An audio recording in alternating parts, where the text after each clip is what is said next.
Hi friends, ഇനി ഞാൻ നിങ്ങളുമായിട്ട് ഷെയർ ചെയ്യുന്നത് നമുക്ക് ബ്രേക്ക്ഫാസ്റ്റ് ആയിട്ടോ അല്ലെങ്കിൽ ലഞ്ച് ബോക്സിലൊക്കെ കൊടുത്തു വിടാനൊക്കെ പറ്റുന്ന നല്ലൊരു പലഹാരത്തിൻ്റെ റെസിപ്പിയാണ്. അപ്പോൾ ഇതെങ്ങനെയാണ് നോക്കിയാലോ.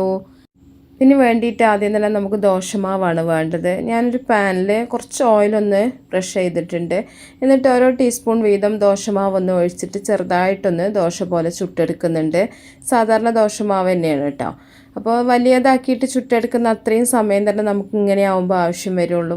പെട്ടെന്ന് തന്നെ വെന്ത് കിട്ടും. ഇപ്പോൾ എല്ലാം നമുക്ക് ഇതുപോലെ തന്നെ ചുട്ടെടുക്കുക. എന്നിട്ട് ഇത് പാനിൽ നിന്ന് കോരി മാറ്റുക. ഇനി അതേ പാനിൽ തന്നെ നമ്മൾ കുറച്ച് വെളിച്ചെണ്ണ ഒഴിക്കുന്നുണ്ട്. വെളിച്ചെണ്ണ ഒന്ന് ചൂടായി വരുന്ന സമയത്ത് നമ്മൾ ഇതിലേക്ക് കടുക് ഇട്ട് കൊടുക്കുന്നുണ്ട്. കടുക് ഒന്ന് പൊട്ടി വരുമ്പോൾ കുറച്ച് കറിവേപ്പിലയും കൂടെ ചേർത്തിട്ട് നമ്മളിതിലേക്ക് ഒരു സവാള ചെറുതാക്കി അരിഞ്ഞതാണ് ചേർത്ത് കൊടുക്കുന്നത്.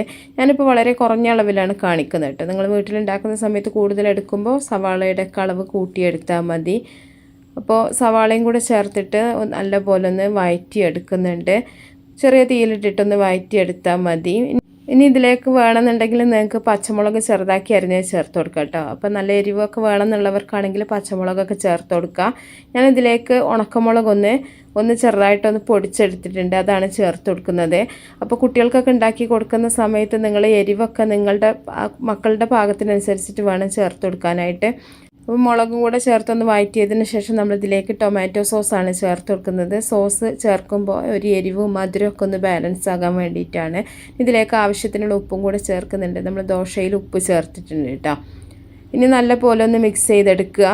ഇനി നമ്മളിതിലേക്ക് നേരത്തെ റെഡിയാക്കി വെച്ചിട്ടുള്ള നമ്മളെ കുഞ്ഞു ദോശകൾ ഇതിലേക്ക് ചേർത്തിട്ട് നല്ല പോലെ ഒന്ന് മിക്സ് ചെയ്തെടുക്കുക. ഇനി ഇങ്ങനെ ദോശ ഉണ്ടാക്കിയെടുക്കാൻ ബുദ്ധിമുട്ടുള്ളവരാണെന്നുണ്ടെങ്കിൽ സാധാരണ ദോശ ഉണ്ടാക്കിയിട്ട് ചെറുതാക്കിയിട്ട് മുറിച്ചിട്ട് ഇതുപോലെ നിങ്ങൾക്ക് ചേർത്ത് കൊടുക്കുക.